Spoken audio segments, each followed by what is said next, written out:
extremely well today. I am back with an ASMR video recapping the secret life of Mormon wives. I got a cat and he's making it extremely uncomfortable to film. He wants to attack my fingers. I'm gonna stop doing that. If you haven't watched The Secret Life of Mormon Wives Season 1, I have a video on my channel. I'll link it up here. Please go and watch it to get caught up. And if you haven't watched Season 2 of the show, this will be full spoilers. But if you have not watched Season 2 of The Secret Life of Mormon Wives, this will be full of spoilers, so beware, but it saves you time from watching the reality TV show and you relax at the same time. Sorry for any background noise. My cat is being a menace. This is Ruby, the man. I went to the vet and the vet told me that, yeah, that's a dude. So he's grown up so much already. He's got orange, he's got brown fur and black fur. We're gonna jump right in with explaining every single person and what their motivations and what kind of happens to them during the show, just overall view, and then we're gonna get into the episode breakdown. I also watched numerous podcasts. There are so many. These girls, these women have been on literally any podcast that they could get their hands on, and I respect the hustle, but they talk about the same things in every single one. Okay, so let's start with Taylor, our main character, so to say. Taylor still has Dakota trauma from the last season. We saw that her relationship with Dakota was not good. It still isn't good. He is kind of a POS. I don't think he's a very healthy person to be around. They're not very good for each other. I talked about it in my previous video when I was discussing Jen and Zach drama specifically, but I touched on it that it feels like whenever they're together it's good, but then it turns toxic and they kind of like, it's this toxic cycle. And I don't think Dakota is necessarily a good guy. The biggest thing that happens in season 2, I think, is that scene with Taylor's stepdad, and he was being a horrible POS as well. He basically says, and I talked about it in detail in the other video I did as well, not the season 1, but the one about Jen and Zach. The stepdad basically yells across the dinner table with everybody like in the room, and it doesn't even matter that everybody's there, but like he's just being horrible. He basically says, you deserve what you got from Dakota, aka you deserve being cheated on because you slept with him. And she starts bawling her eyes out, crying, and she said that she is trash. She understands, yeah, I am trash, and it's just so sad. So this whole season we see her insecurities, and she starts going to therapy. I think she was already in therapy, but she's, they film it as well, which I thought was a bit much. It's a personal space, like, can we not go into their therapy rooms? In this season, she also loves her Goyard bag. In every single clip of her walking into something, or like walking to like a friend date or whatever, she always has this Goyard bag on her shoulder, like stuffed to the brim. I don't know what she's carrying in there, like state secrets, but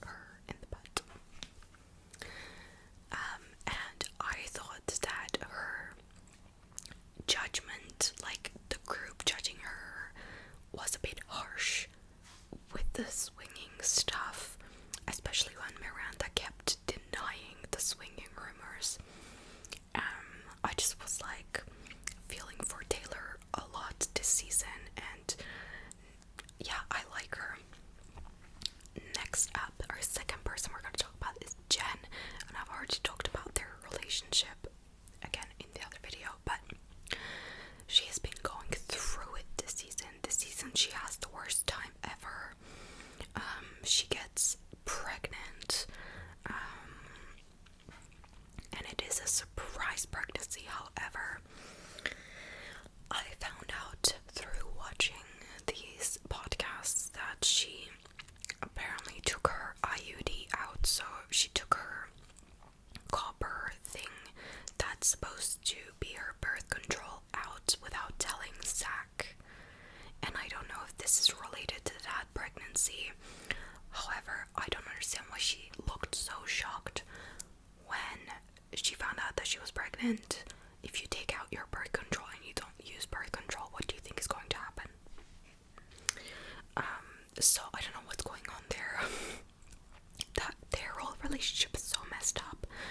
I don't think they're right for each other at all. Like, they met when they were young, and they started their marriage 8 months after knowing each other and dating. Again, this is through my sleuthing. They say it openly. Like, Zach got back from his mission. I think he went on a mission. Correct me if I'm wrong, but I think Zach went on a mission and then got back. He wanted to go to Hawaii with his friends. Before that, they briefly met on a dating app for Mormons. They saw each other like once or something, or they like texted, and then he obviously went to Hawaii to surf, whatever. And then they knew each other for 8 months, and then they got married and had their first child and so on. So they didn't know each other for that long.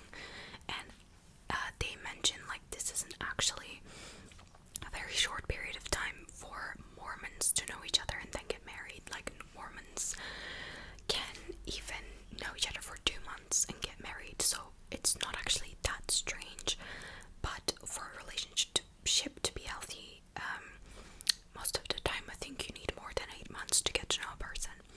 And clearly Zach has been lying to her about gambling.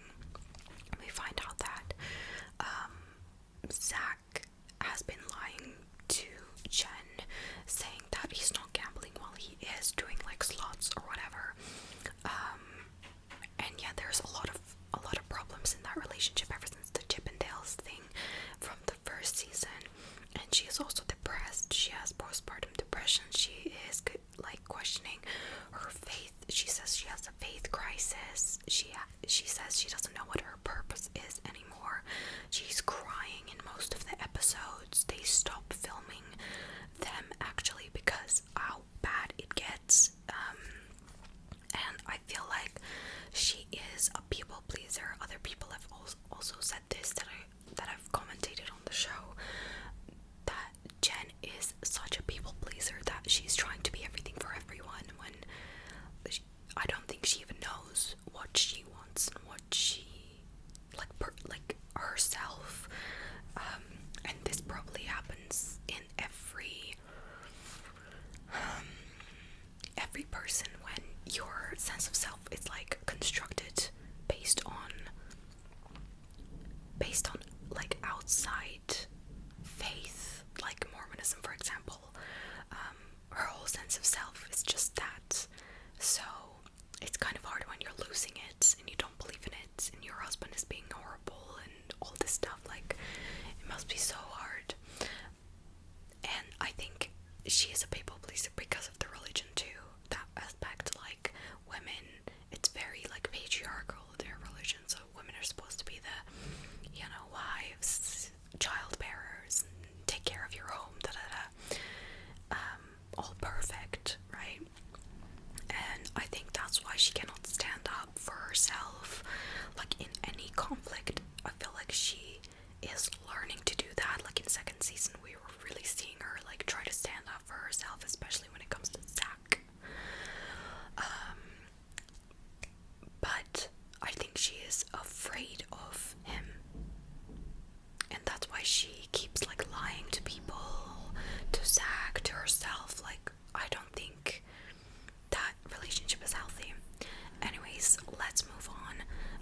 celebration for her. Everyone like gathers around to celebrate that her book is being published. I don't know when it's coming out. It's probably soon, and I'll probably read it. And it's going to be all about her life. She did have a traumatic past. Her first boyfriend tragically passed away, and she had a baby from him, and you know, that whole emotional toll she built back from that in her second marriage. And yeah, just being influencer, probably all of those things are going to be in the book. And I really love that Mayci stands up for the girls, like has people's back throughout the show, like especially for Taylor. When it comes to Dakota, she's always like, no girl, like you cannot go back to this BLS. You cannot go back to this man. He is bad news. So she's always very supportive. I think she's a very nice person. And she also doesn't speak in a controversial way ever. She hides away from speaking about Mormonism, being Mormon, and the bad sides of being Mormon.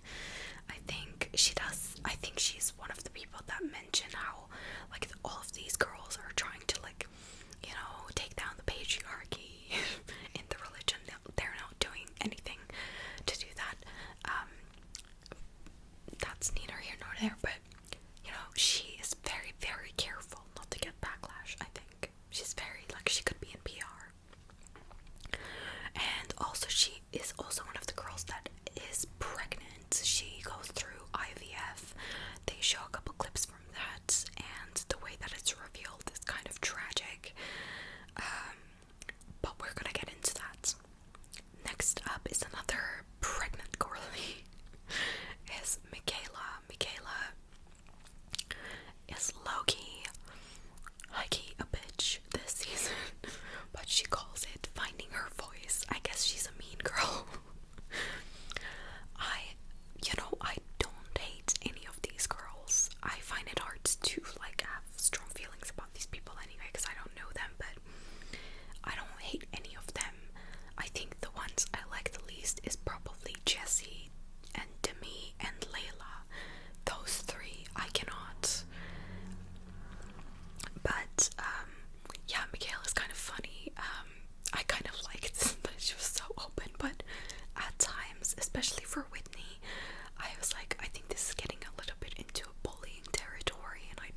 figured this out because in one of the scenes, Zach was like, please turn the cameras off, like, I don't want to have this conversation here.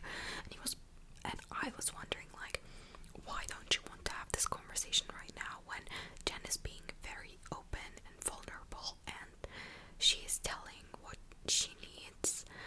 Why do you want the cameras to be off? Because what's going to come out of your mouth, like the next thing that's going to come out of your mouth, I feel like it's going to be bad and it's going to make you look bad. And he said something in tune of recognizing that fact, and I think these men are super aware, like whatever they say is going to be turned against them, and they don't want to take their chances, and I think that's a bit suspicious.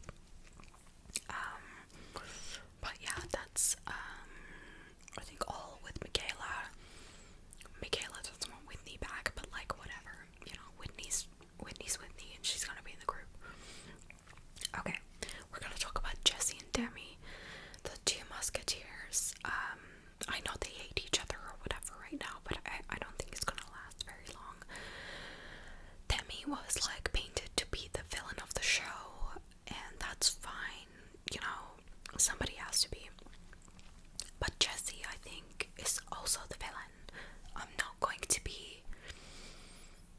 not warmed up to her, and I don't think I'll ever be, just because of some things that she says, and she contradicts herself. For example, when she invites people to the Halloween party, she is inviting them, so she's stirring up drama, you know, she wants the screen time. And I think it's probably like producer led as well, but she literally said, I invited Chase to get to the bottom of whatever was going on. Why are you inviting this man that so many people do not like in this group? Like, why are you creating drama for the sake of drama?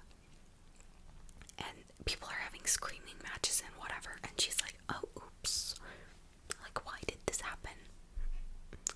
And in a podcast she was like, oh, I invited like everyone because I'm such a people pleaser and I just want everybody to be involved. Now girl, you said you invited these people because you want to get to the bottom of whatever you want to get to the bottom of, which you shouldn't, because it's none of your business.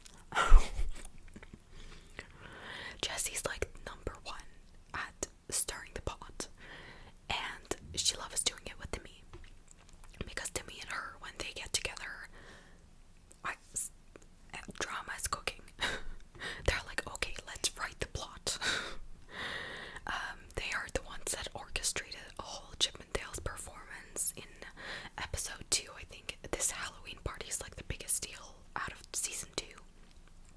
And it's really strange, the whole thing. I talked about it again. I already talked about this, but yeah, it's just really strange. Like, why are you doing this? And to me, this whole season was very, like, not vibing with anyone. She was no positive vibes at all. She is stirring the pot. She overreacted at the Halloween party, being like, oh, this Chase laid his hands on me, and it was literally, no, he didn't. But at the pregnancy roulette that they played, I was so sad, because Demi has wanting to get pregnant and have a child for a very long time, but she can't, because it's just not happening. But they're obviously trying and doing things to make it work. So when the pregnancy roulette game happened, she was very heartbroken, and I think it was just a terrible idea from the start. It was a terrible idea for the girls that were pregnant in the room, on how they went about like telling that they were pregnant, and it was also bad for her.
Layla might not have known, so I think it was the producers.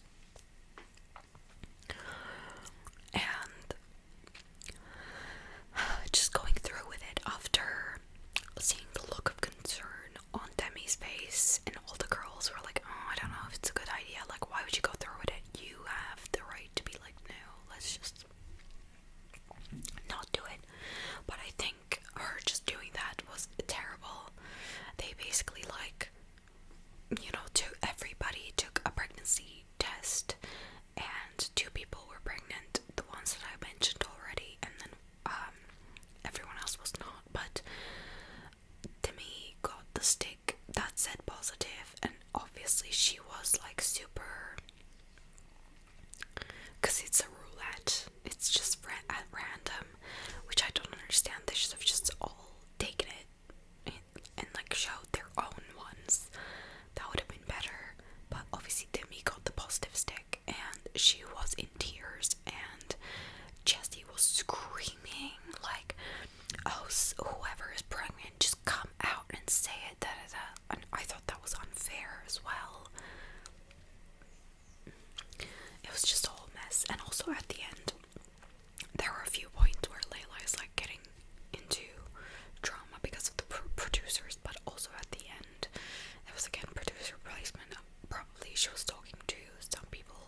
This guy Marciano from the Vanderpump Rules Villa, or whatever it's called, and it was like this big cliffhanger that we learned about Jessi getting with a Marciano and doing it in public, and Jessi basically denied it the whole season that she wasn't seeing this guy, but it apparently is true because the guy is saying it himself. And Layla was just like, oh my god, like, ooh, what? Okay, girl. Yeah, I think she doesn't have a backbone. Okay, moving on to Whitney. I don't think she was around very much because she was having her baby, which is fair enough. I think she was in some of the episodes, like throughout, obviously. She is, I think she's funny. I've been watching Whitney's TikToks and I think they're hilarious. I know, I hate to say it. And I don't even remember what happened, like what she did in season 1. And she said that like what she did was leave